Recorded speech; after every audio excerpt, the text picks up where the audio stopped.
Okay, so tonight, oh my gosh. So I've been really looking forward to this.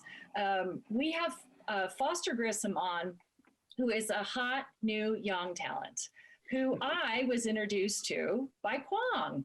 And so a lot of people ask me how I find artists for the show. I'm always looking, but the artists in the show are always bringing me people. So it's just really wonderful because you guys know what's going on out there and you see a lot of folks up and coming. And Foster's one of those artists for Quang, who is definitely up and coming. He is in Quang's studio right now. He gets to work there. And well, Quang is in Pennsylvania. My other studio. Yeah. So Quang, you're going to be up first, but also we have Dan Sprick. So yeah, I'm so excited about this. I can't wait. Dan's calling in from Austin, Texas. He's visiting his daughter right now, but I'm going to put his paintings on a screen share so he can talk more about them that way. So one of the reasons I'm really excited about this is because Quang and Dan and I, do you guys know we've known each other for almost 30 years? Isn't that great? Yeah. What? Yeah. Going back to, Yeah. well, Yeah. I first met Rose at the Carol Seipel Gallery. That's exactly right. Sometime in the 80s or 90s. It was. And everyone who knew Rose was impressed with her innovative approach to the whole art business and endless energy. Well, you know, I learned from the best. I learned it all from Carol Seipel. And so just really give a shout out to Carol. And I met Dan at Carol Seipel Gallery. You were there. And so I was working for you. And Quang was really kind of a young up and comer then, still doing a lot of illustration. Still am. Yeah, it still is. It's still young. Let's not forget. Yeah. Yeah. And so I met Quang at Carol Seipel Gallery as well. So it was just really a wonderful experience. So more on that to come. But Quang Ho, hello. Hello, Rose. Such a good guy. All right, Quang, I'm about to shine a spotlight on you. Are you ready? Boy. I know. Get ready. Okay. Fire away. Fire away. So, all right, Quang, when I talk to people about you, I mean, it's just kind of hard to figure out where to start because we could go all the way back to Vietnam, where you were from. And you and your family escaped from Vietnam 2-3 days before Saigon fell. Wow. And you were what, 12 years old at the time? Right. Mm-hmm. Yeah, we left Vietnam actually the night before Saigon fell. Wow. We were sitting on the dock waiting to see what would happen. And as soon as we found out Vietnam was about to fall, we left. And the next morning, a big, those news video footage of the helicopters and people hanging on, that happened next morning. Yeah. Wow. It's, and I met you after your mother had passed. But what an amazing woman to get you and 7 siblings to America. Eight of us little kids, the youngest was year-old, V was, and she had 10 kids by the time she was 35, so she didn't have much of a rest. But yeah, no, that's a whole long story. But yes, we came here in 1975, and I went to high school at South High School, Grant Junior High, and Asbury Elementary School, and then I went to the Car Institute of Art. But I've been, drawing since I was 4 years old. And when I first came to America, I didn't know English, so I get to sit in class and draw the whole time, and then in the afternoon get shipped off to go study English. Yeah. So the first year, I didn't learn anything in school, but I get to draw and I learn English. And I always love that story, and I love telling people that because I feel like that, to me, that's something that I really want to talk about tonight. How art is this communication, right? I mean, I feel like in my mind, you made a lot of friends, and you still have a lot of close friends from high school, and art was that language that you could speak, before you spoke the language. And I think you're still doing that in your paintings. And what I love about your work is this constant evolution, this constant searching in your work. And I'm wondering, and I'd love to dive into the pieces that you have for the show, and let's talk about that search and what's exciting you about what you're working on now. And actually, could we talk about the painting over your shoulder of Adrian? Yeah, well, it's all part of it. But the search, that's such a good question, because it really is true. Being uprooted from Vietnam the way that I was, I came here and I had to relearn. So I gave a talk one time and I said, I've never felt rooted in any one like community or country or state.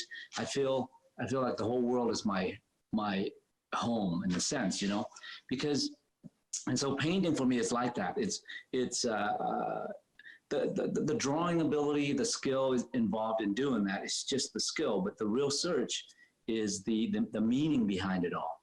And by meaning, to me, the meaning is a deeper rooted meaning than just what kind of painting, what subject am I going to get into?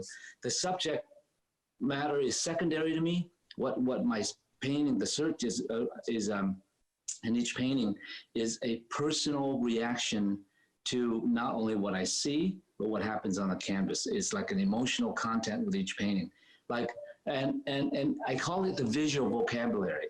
So at some point in my development as an artist, I realized that all of painting comes down to the manipulation of line, shapes, value, color, texture, and edges, right? Mm-hmm. And a line, a value, a color they're all abstract ideas in the sense that a color is an abstract thought. But that's how we perceive the world, is those elements actually. It's that when we put a name to an apple or a name to a face, we put meaning behind that, but in reality, the way we perceive a face or an apple or a tree is through the perceived values, color, texture, and edges. And so at some point, my mind shifted to that concept and the manipulation of those elements, right? So whatever I look at, I'm responding to the relationship of those elements. So if you look at this painting behind me, this is actually a painting of Adrian. Actually, can I turn it around and show you? Yeah, please do. Okay, so this is an experience that I had here in Pennsylvania. We have these trees called the tulip poplar. It's a magnolia, and in the spring, before anything else comes out, it just explodes with the thousands of petals. And the way I saw it, and Adrian walked by there one time, and I just saw a painting. I didn't know how I was going to paint it, but the texture of all of those petals and the way it comes down, and she melts into it. So the painting is about her, but it's not really about her necessarily. It's the integration of her and the whole situation here. Now, so I saw that as an idea. It was a textural thing. If you look at these petals, actually, none of them will repeat each other. There's not one petal that is the same size and repeated again once in there. So that's the uniqueness of the shapes. Your shape is the key element in my painting. That when I observe nature never repeats the same shape twice. It's like the idea of two snowflakes are never the same, right? So I realize that principle goes into painting too. So when I do a painting, I'm very aware of that, right? Quang, I love getting into your paintings, and this is something that for every single artist in the show that does make me kind of sad this year, is because opening crates and hanging the show and I get right into the painting. Like my nose is right in the paintings and I'm feeling all the sculptures, and with your work, there is just every brushstroke talks to the one next to it. And it's just, it comes alive. And I think when you get to see the work, it's so exciting. I feel like it's work that you never get tired of because you walk into it every day and see something new. Oh, thank you. Well, I think the part of understanding about painting when it doesn't get tiring to me is because if I echo that sentiment that happens in nature, that nature never repeats itself, you continue to see shapes, each individual shape in a new way, you know. But if you repeat yourself too much, then that's when it gets tiresome. But here's the thing: how different my work is to go from that, which is a whole different kind of a visual thinking, into this very quiet painting over here, which is also in the show. Yeah, let's dive into that one over there. And this is, you know, what was going on in your mind when you did this? Because I think you're so masterful at setting up still lifes.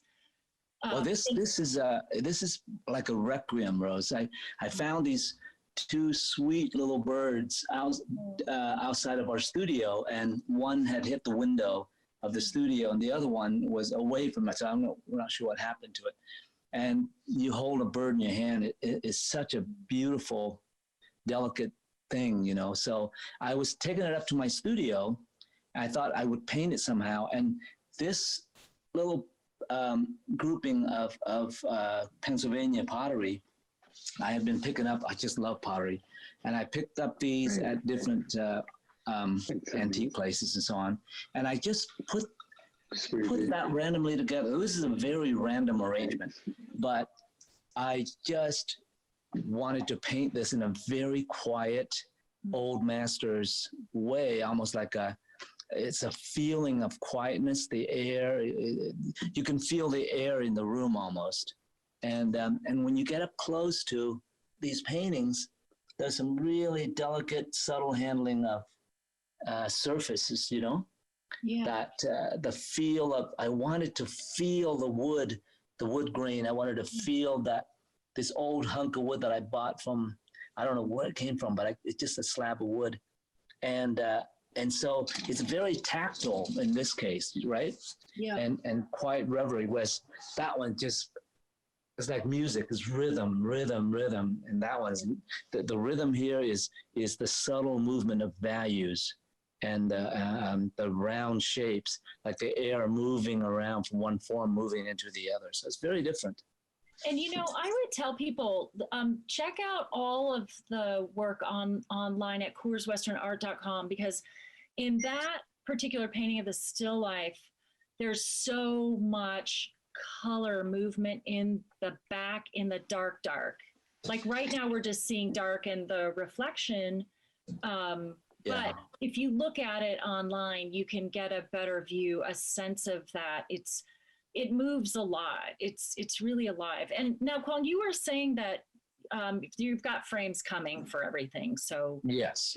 Actually, I leaned it up against this dark frame, and I'm surprised that I like it so much in that dark frame. Actually, the painting is sort of dark, but that dark frame makes the painting feel a little lighter. And it gives it a little air. I think that I'll move on to the third one real quick here. And then this painting is again very different than the other, and it's an experience that if any of you ever drive east and then drive back west into Colorado, which I do a lot of driving from here to Pennsylvania and back east and so forth.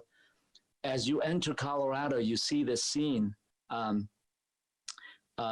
And there's a number of those, I guess they're, what are they called?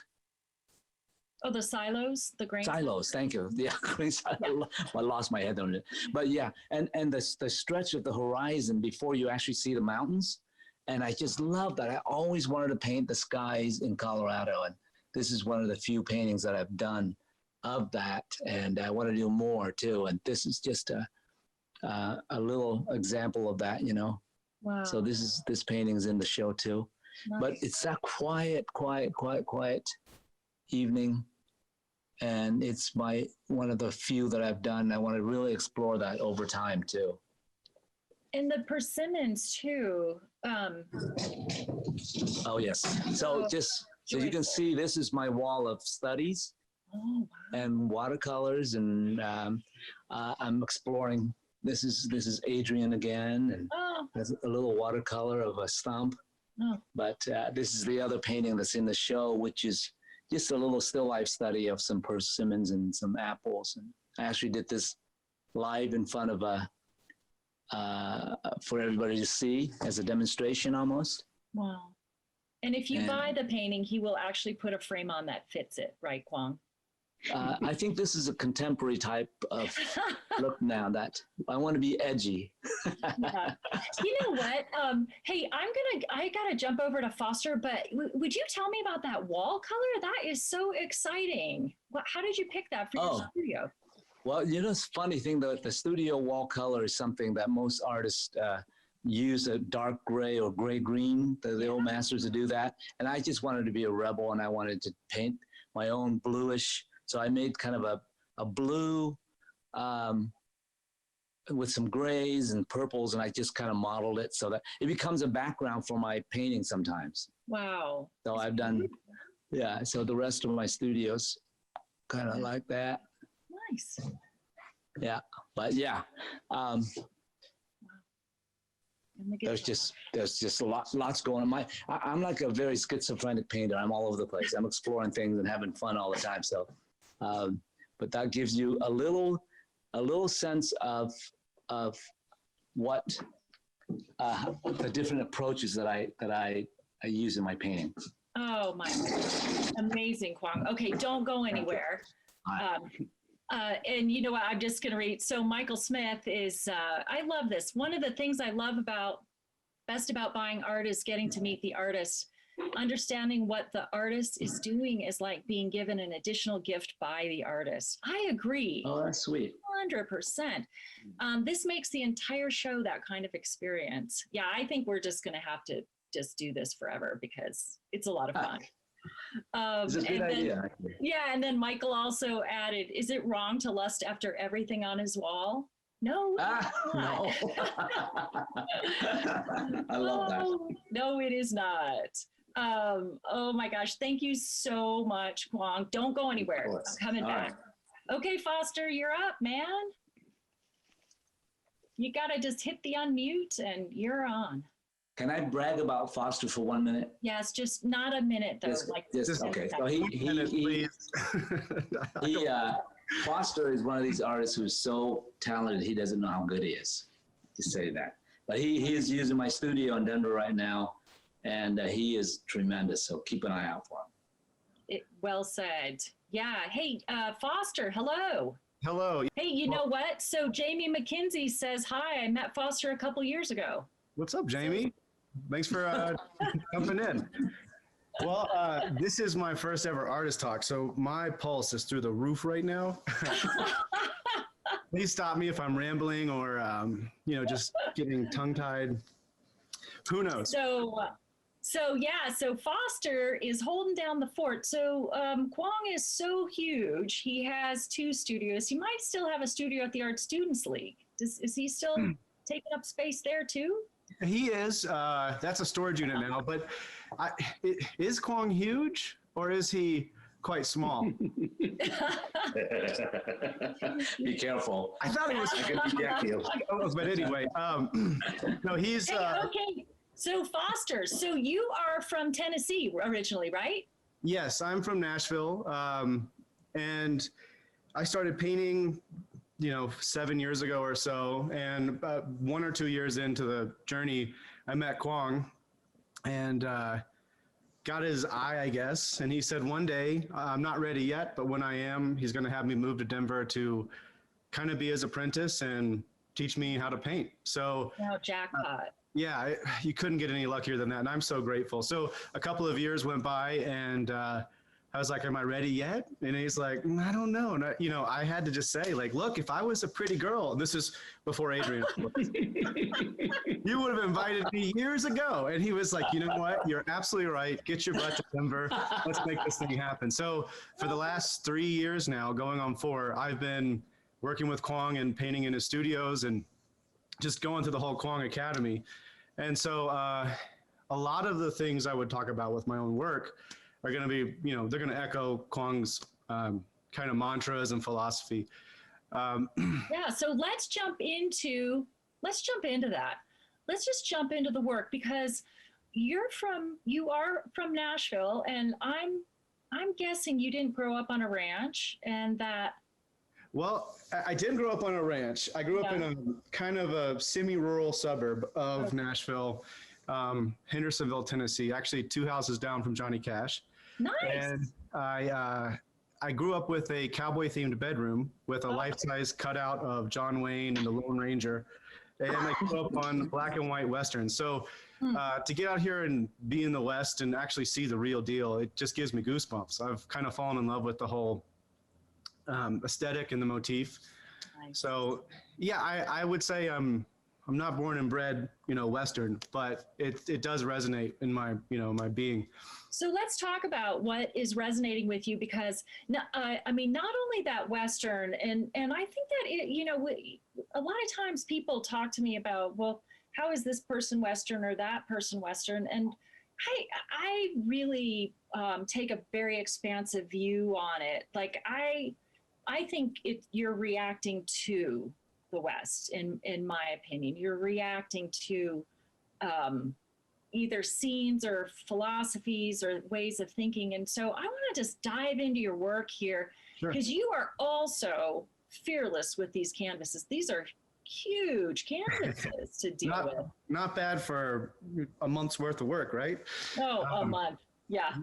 I to talk about these, I have to bring last year's paintings into context. And last year, Quang just gave me an assignment, make a body of work about cattle or cows. And the whole point of the series was not actually cows, but just that's your generic subject matter. And why don't you come up with an example of his eight different visual approaches. So putting design in the visual language first. So last year I went to Fort Collins and saw some dairy farms and, gathered as much material as I could. And I was, pleased with those paintings, but there was something kind of missing because they were a little bit one-dimensional as far as the experience behind them. They were just fodder for a design. This year, I just had the, most wonderful, like Kismet kind of experience with a ranch in Kit Carson, Colorado, 2 hours east of here. I met him last year at the Coors show. They invited me to come out and paint, so making connections. And I saw them post something and almost forgotten about them completely on a Wednesday night a month ago. And it was like 10 o'clock at night, and I was like, can I please get out there and document this stuff to paint it? And they were like, well, you can, but tomorrow's our last work day of the season. And it starts at 6 a.m. This is 10 o'clock. So I just threw everything I had in a bag. And the next morning was out at 3 a.m. to get out there in the dark with these cowboys. And the wife had arranged this. The head cowboy, Will, didn't know what I was or who I was or why I was there. And the guy sends me a text message like about, not screwing up the cattle gathering and, some real like cowboy language. It was pretty uninviting at first. And so I thought, geez, they don't want me there. Wow. And I got to get out in this field and basically jog 2.5 miles in the dark as we pushed all the cattle east into a corral as the sun was coming up. And there was just, huge billows of dust from this, it's a drought year, I guess. And by the time I got to the end, I got, the best stuff I've ever seen. They were like, you're the hardest working artist we've ever seen, or I don't know how many they've seen, but I kind of got on the good side after they saw me jog for 2.5 miles or however long. I'm probably exaggerating. It's probably only, whatever, who knows, but 50 yards, but that's good.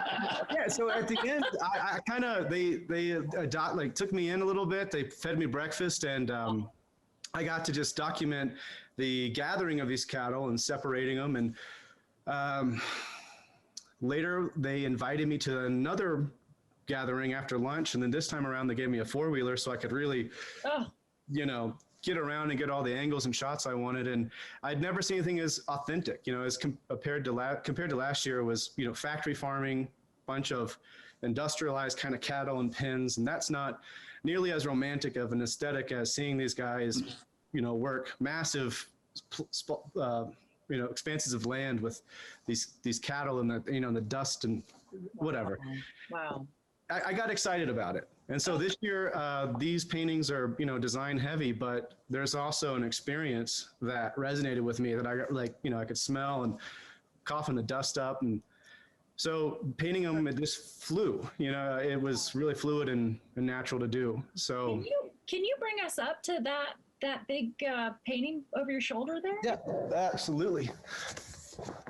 So here we go. Oh my goodness. Wow.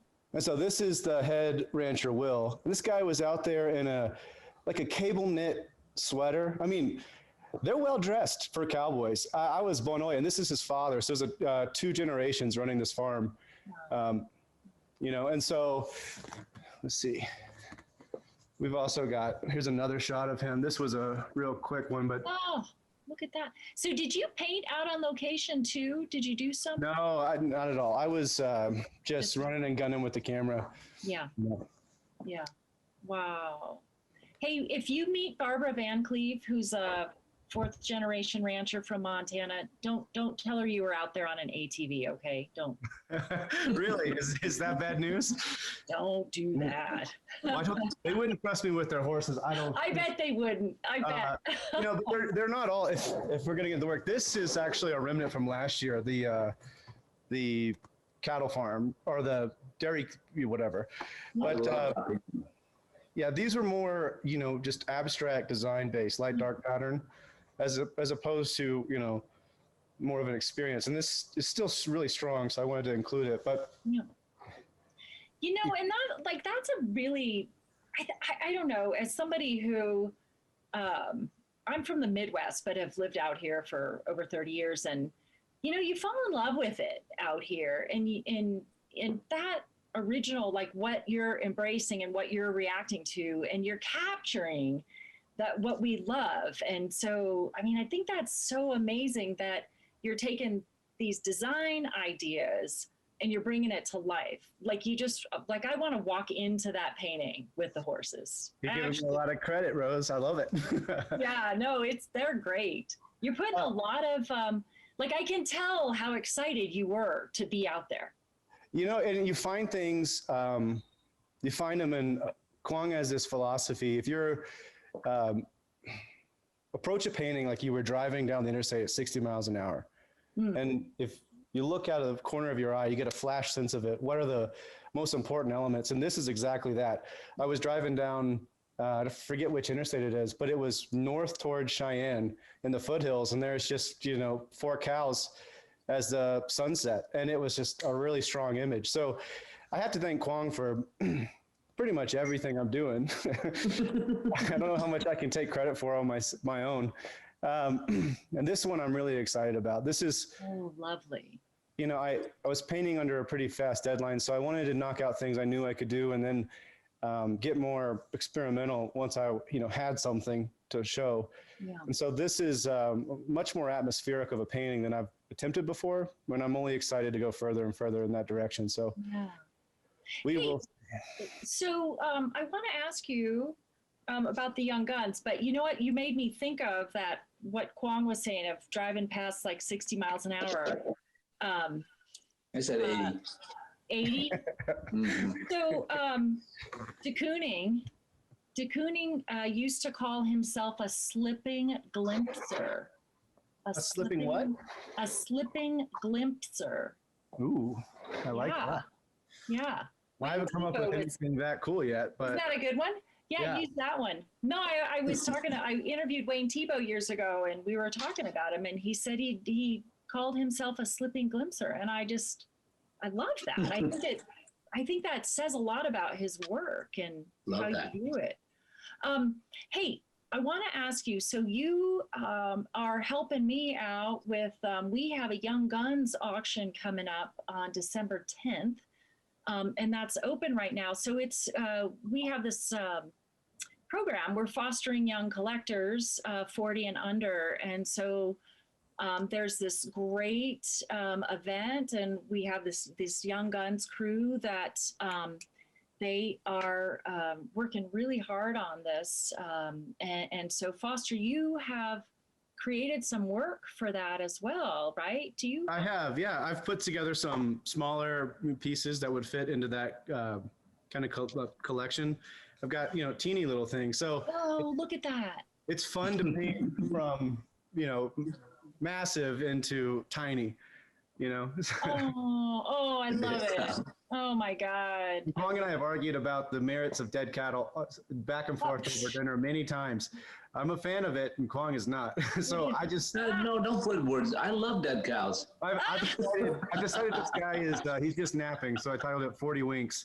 He's just rubbing his head, his muzzle. I was on a walk, and there was a big old horse laying in this sunny pasture, and there were two women who were desperately trying to type 911 on their phones, and I just wandered past, and I'm like, sleeping, just taking a nap.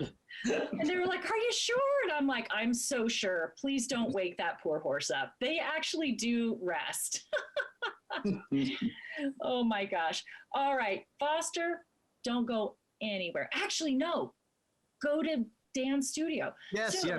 Okay, yeah. So this is so perfect because Dan Sprick, you are up next. Hi, Dan. Hi. So Dan is in Austin, Texas right now, visiting his daughter. So we are sending Foster right next door. Dan and Quang built this huge studio complex, and Dan has one side, Quang has the other. And they're like the odd couple. I'm just going to go ahead and say it. Quang is everywhere.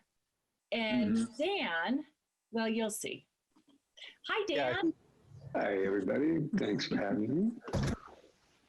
So, Dan, I don't know if I ever told you this story, but when I worked for Carol, people would always come in, and a lot of artists would come in to see your work. And this one afternoon, an artist came in, and he was wandering around, and I thought, well, I should go up and just chat with him and see how he's doing.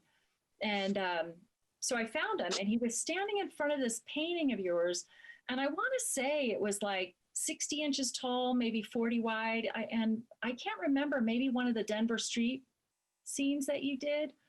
There was this big, huge, gorgeous painting. And this kid was standing there, and I was about to approach him, but he was crying. He was so moved by your work that he would like tears streaming down his face. And I just quietly backed away, because he was just really there and present with it. And it was so amazing. And so I always meant to tell you that story, that it was so incredible to have that experience with Carol Seipel and the artists that she had in that gallery, and to be around the work. And so it's fun, and it's fun. Well, I appreciate you relating that story. And as artists, the best we can hope for in any case is to elicit an emotional response to our work. Yeah. That's what we hope for. And it's not easy. Sometimes it happens, sometimes it doesn't. Yeah. So, Dan, speaking of the Western, you are definitely not what people think of as traditional Western. But we do have a couple landscapes in the show this year. And since you're in Austin, I'm going to do a screen share here in a few so we can talk about them. But I really want to kind of talk about, I want to talk about you a little bit and your background. And if you've been to the Denver Art Museum, they have a great gallery of your work, and there's a video that plays, and it's just wonderful to see that much of your work and to experience it. I know you moved to Colorado when you were a kid, right?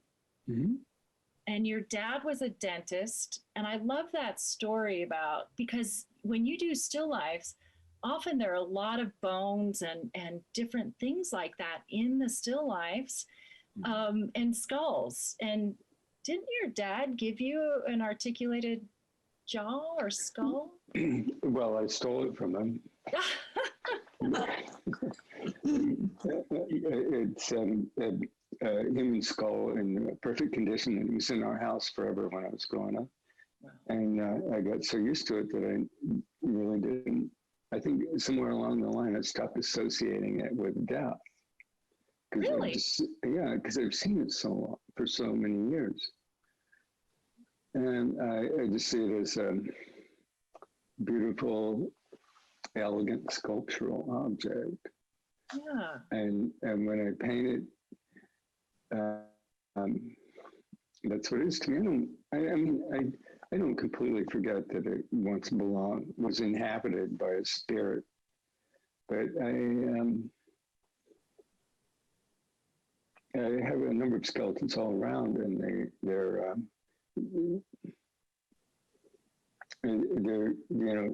objectively beautiful, and yet at the same time they are testaments to life gone before. At the same time, it's a paradoxical thing that happens at the same time. One time I asked you when a painting is finished, when you knew a painting was finished, and you said something like, they're never finished. And then I think you said, they'll be finished when I'm dead. They'll be just like one of those skeletons. Yeah, right? I wonder if you would you talk about a little bit about the process of painting? And I don't mean the physical process. I mean, what goes on? Like, when do you release a painting? When is it finished? Well, I think about this a lot. And sometimes I'm aware that, to an artist, painting is all that exists. In reality, it's not all that exists. There's lots of occupations. There's music, and there's sports, and there's literature, and there's actually also other things that make the world go round, such as, construction and finance, things that are necessary. Art is about the least necessary thing. It's a luxury object with no utility.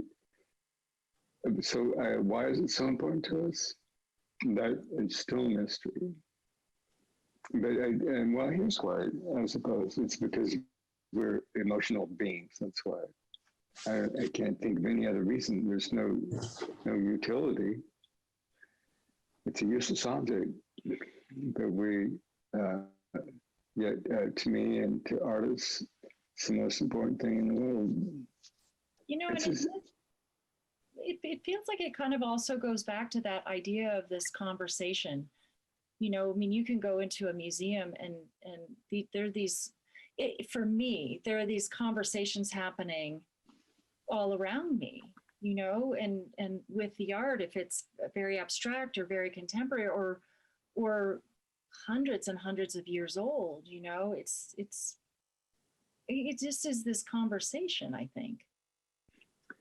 It is, and what I love about the history of art and with literature and music, you're getting a glimpse of what that life, what life was like at that time.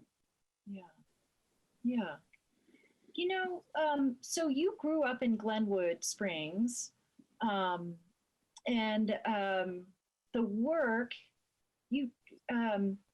I feel like you kind of work in series. Correct me if I'm wrong here, but it feels like you work in a lot of series. There were a lot of still lifes, and when I first met you, when I was with Carol Seipel, and some landscapes and interiors, and then the figurative work you do is just to die for. I mean, it's just so incredible.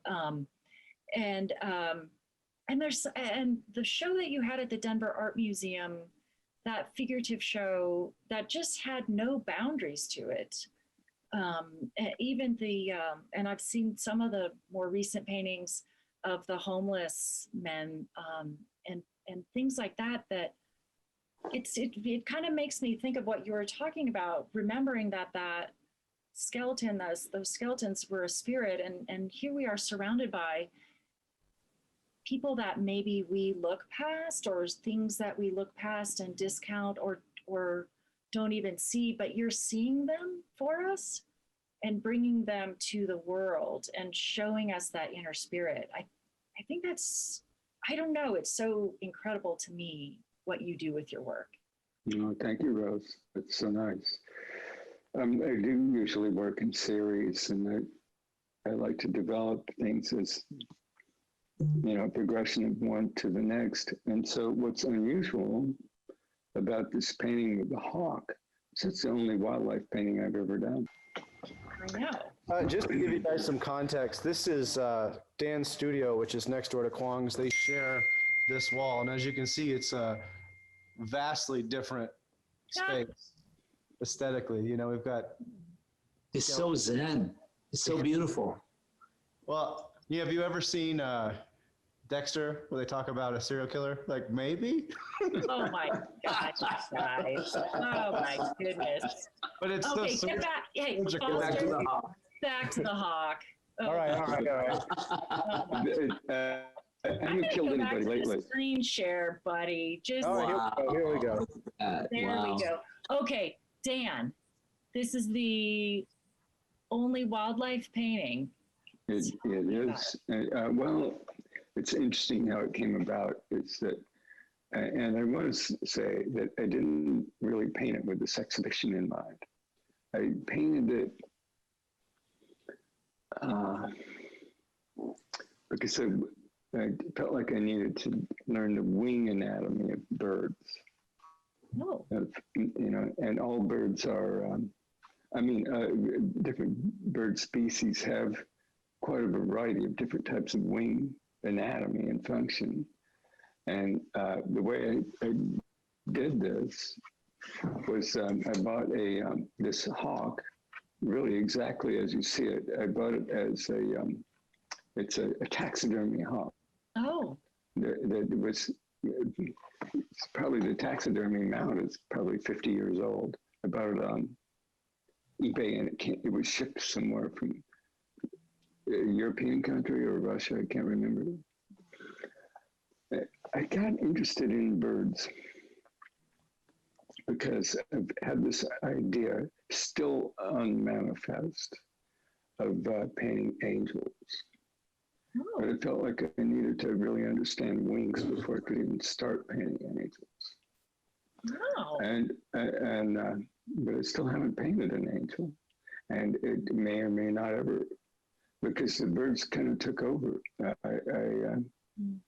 I've always loved birds, actually, even without being very knowledgeable about ornithology. And on this particular bird, I moved it around a lot, and then I saw this pattern of that you can see on the underside of the wing there, of this rapid acceleration of little dots to big dots. Acceleration is my word for it, even though the thing is actually not moving at all. But it has to do with this. It looks kind of explosive to me. Yeah. And that was happening to an extent, but I exaggerated it when I painted it. So I don't necessarily adhere to the facts, but when some alteration of the facts is more to my interest. Mm-hmm. And so that's really what happened there. And then I wanted those trees to, kind of repeat the vibration of the wings. Yes. And so those trees are carefully placed. They may look spontaneous, but in truth, they're not. And I would put a tree branch, and put it in, take it out, over and over, numerous times till I find. And it should have been simple. I don't know why it was difficult for me, but I did it over and over till I got just the right repetition of those wing, particularly the hawk's left wing pattern. Yet I wanted it to be there and be recognizable, but not be extremely, too obvious. There's so there's some, middle ground. Yeah. Hey, So, Dan. by the way, Yeah. There's a. by the way, I've included a self-portrait in this painting. I was going to say there's a man there in the corner. There's a man. Yeah, There's can you a man. go back and go into that, Foster? Would you mind? That's you. That's me. Oh wow. Oh my gosh. It's just a little anecdotal narrative. Really, I threw myself into, in the distance in this painting. Oh. The background is okay. The hawk was in the studio, and the background is quasi made up. It's about 75% made up, and 25% it is a part south of Denver, Chatfield Reservoir in the winter. Well-known place for Denver locals. So are we going to see more wildlife paintings from you, or was this? The truth is, I have no idea. Wow. I never know what's next in my life or in my painting, and which is kind of what I like about it. Actually, it's not on my mind to do more wildlife paintings, but probably more birds, but they'll be posed in the studio as still life elements. It's probably, or they may transmogrify themselves into ethereal forms, which is part man, part animal, and that's what an angel is. So Jamie McKenzie is listening in and wrote, Gustave Courbet once said, "How can I possibly paint an angel? I have never seen one." I don't know. I might argue with that. I'm very familiar with that quote, and I respect that, but I don't feel the same way. I don't because in fact, I think the whole idea of art is to take your view of reality and then transcend it. Not necessarily, fidelity to reality isn't necessary at all, and it may or may not even be interesting. I want to take reality and make it more interesting. Yeah. Oh, I love that. Hey, let's talk about. That's what Quang does, and that's what Foster does. Right. Yeah. The good artist. When you're being an artist, you're doing that. You're stretching those boundaries and putting something of yourself in there, or transcending. So I'm going to grab this other painting of yours, Christ and the Devil. I gave it that title, even though Christ and the Devil are almost microscopic parts of this painting, and really can't even be seen in this reproduction. I would have to provide you with a close-up view. The scene is of it's down at Grand Junction, Colorado, and it's called the Colorado National Monument. And it's absolutely spectacular place. It's a natural feature that's to me just an amazing geological outcropping of cliffs and canyons overlooking the Grand Valley. And I just, as a very small narrative element, I've added up on the upper left, on the top of that cliff, you see the backs of just a little to the right of your cursor, a little further to the, well, my right would be maybe your over here. Left. Yes, over there, just down a little, but just a little to the other side, back there. Oh. There. And then up. Can I make that bigger? Is that going bigger? Yeah, it's going bigger. Yeah, there's a really tiny narrative element, and I don't know that I've ever done this in a big landscape before, but it's a view of it's adapted from the Gospel of St. Matthew, where Christ is tempted by the devil, say, to jump off of this cliff, and if you're really the Son of God, then minions of angels will swoop down and rescue you. It's a real familiar story from the Gospels, and I think of it as Christ and the devil as part of all of us. That we're kind of like a little bit of each. Yeah. Some of it's tilted more one way than the other. But basically, we all have both parts. And so that's kind of really the way I think of it. It's really a small anecdotal or narrative element added to the painting. In a way, if you're familiar with the landscapes of Claude Lorraine in the 17th century, it would do these, kind of epic landscapes with small figures using a biblical narrative or sometimes a Greek mythological narrative in there. And I think those narratives from ancient history and religion and mythology are much more interesting than my own experiences. My experiences are just kind of typical, which is fine. I don't want them to be much more interesting. They're just fine the way they are. But I think that mythological and religious stories are much more, larger than life. Mine are kind of like life size.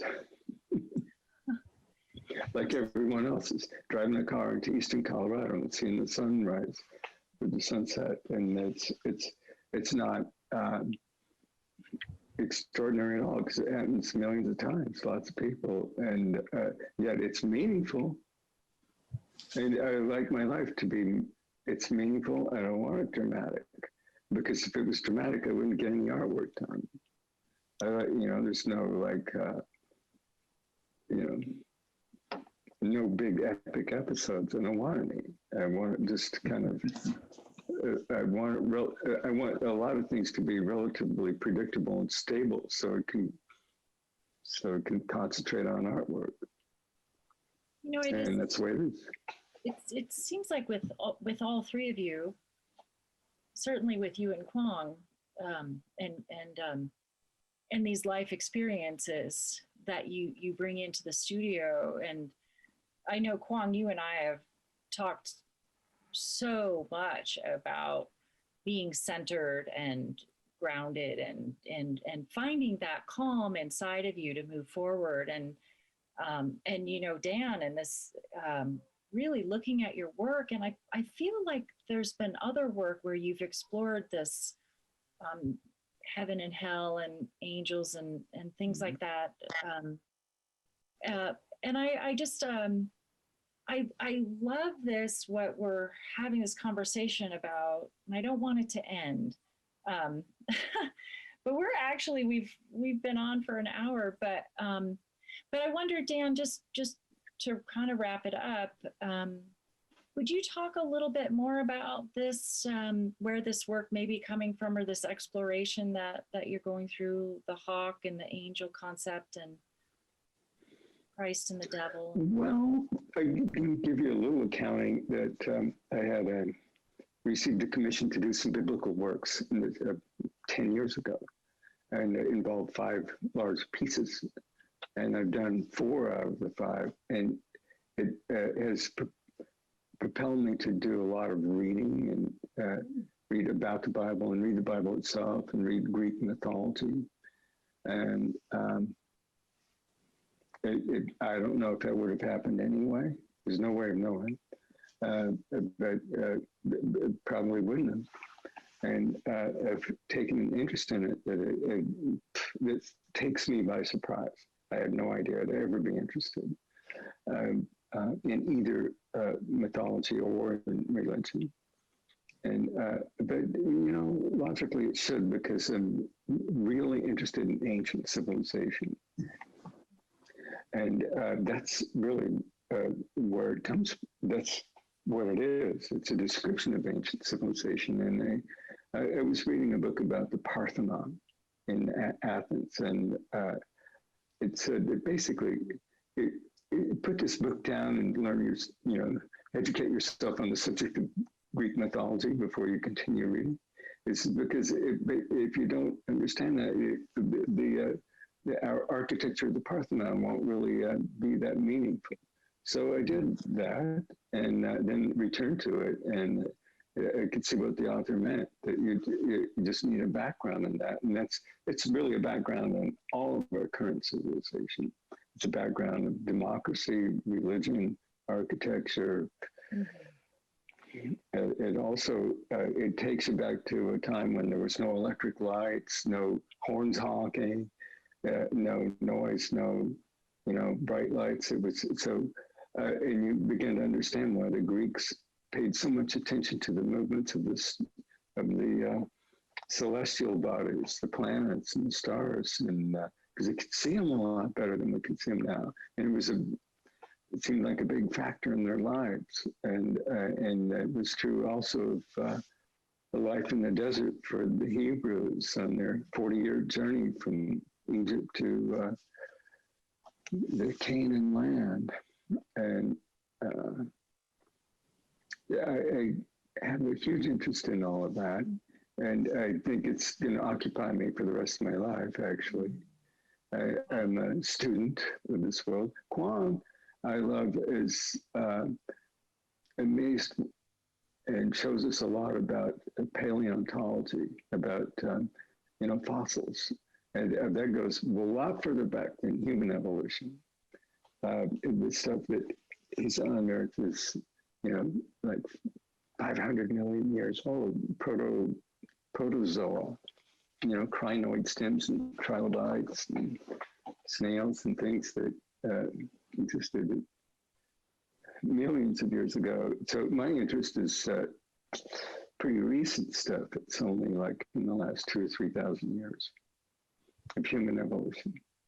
But those things, they're just ancillary elements to design and, graphic design and composition, color, edges, all the things that, the nuts and bolt factors that make it work.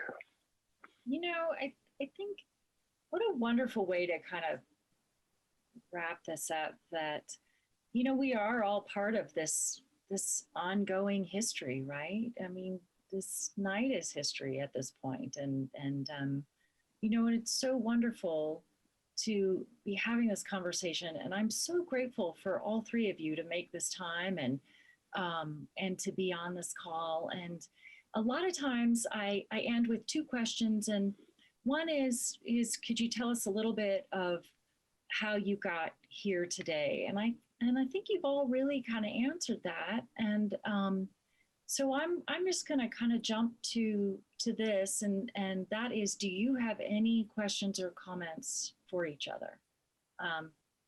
Take it away if any of you do. And I know you all know each other. I feel like I just really love listening to Dan, because he's like the godfather of art to me right now. He just really calm. He sounds like Don Corleone. It's like really easy. And he's one of the most thoughtful human beings I've ever met, really. And I just really love the way he thinks about art.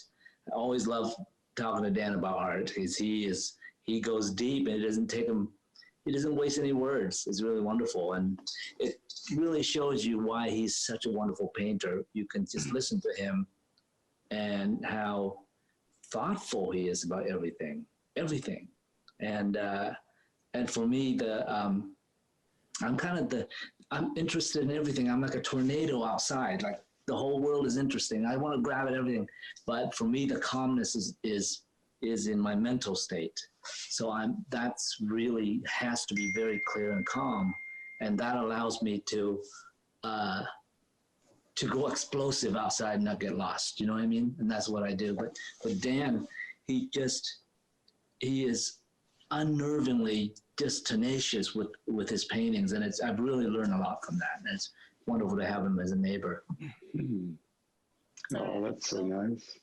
That's so nice. True. Hey, I wanted to get a word in and say that I thought it was really fantastic how you used the floral pattern in Adrian's shirt. That it's almost like you're seeing through her into nature and the tree of your painting. Oh, no, thank you, Dan. It's behind you too. I meant to do that. I believe that. I believe you knew what you were doing. Okay, are you right? It looks like. I'm just kidding. Yeah, no, it's part of the blending. I want to kind of do kind of a lost and found thing. Wanted the whole thing to blend so that your eye just keeps moving and that painting never really stops, you know. But yeah, you don't rest in that painting, but it's joyous. Yeah, thank you. All right. Foster, Rose, you got anything? Yeah, you know, I'm uniquely positioned as a young artist to sit between these two, you know, just wonderfully accomplished and giving mentors. And what I have seen is, you know, I gather polar opposites from each. From Dan, I get a steady and consistent patience and focus. Guy's in there at 8 a.m, rides his bicycle, and he's just working all day long until he leaves it after dark, and at a steady and consistent pace. And then I've got Quang in my life, who's like a, you know, like the Energizer bunny or something. And I have these two different mentors who are in completely different speeds. And what I've learned from both of them is just that, you know, painting is less about making art, more about conquering yourself. And the journey for me is definitely an internal one, about focus and fearlessness and being honest when you're painting. And they both do it, but they arrive at that place in a very unique and separate journey. So it's just exciting to be a part of this, and I'm really grateful I was part of this tonight. So thank you guys, and that's it. Can't wait to see where you go next, Foster. Thanks, Rose. Hey, thanks. thanks, Rose. That was wonderful. See you, Dan. Thank you. Good night, everybody. That was so beautifully said. I think we're going to end on that. And there are so many great comments here for all of you. People just so enjoying the night. And thank you all for being here. I'm just so grateful. I sometimes just burst out in places and say, I've got the best job in the world. Grocery store have no idea what I'm talking about. Good luck with the show with COVID and everything. This is really a great idea. We should do this next year too, regardless of COVID. I think so. I think we're going to keep it going. We'll keep it going. So anyway, all of you, thank you. Everyone who was there participating tonight, listening in, thank you so much for your wonderful comments. Thank you for being here tonight. The show opens online. I mean, you can see everything on the website, CoorsWesternArt.com. It goes live for sale. Everything's silent auctioned. It's the most fair way we could do it. On Handbid, if you go to our site, it will guide you there. You need to sign up and register and then have at it. You can start bidding. Everything culminates on January 5th. We're going to have a kind of a fun presentation. It'll be short and sweet, don't worry. But we're going to announce award winners. We'll announce Artist Choice Award. Did you three select your Artist Choice Award, by the way? I selected one for everybody. Okay, thank you. Thank you for doing that. Artist Choice.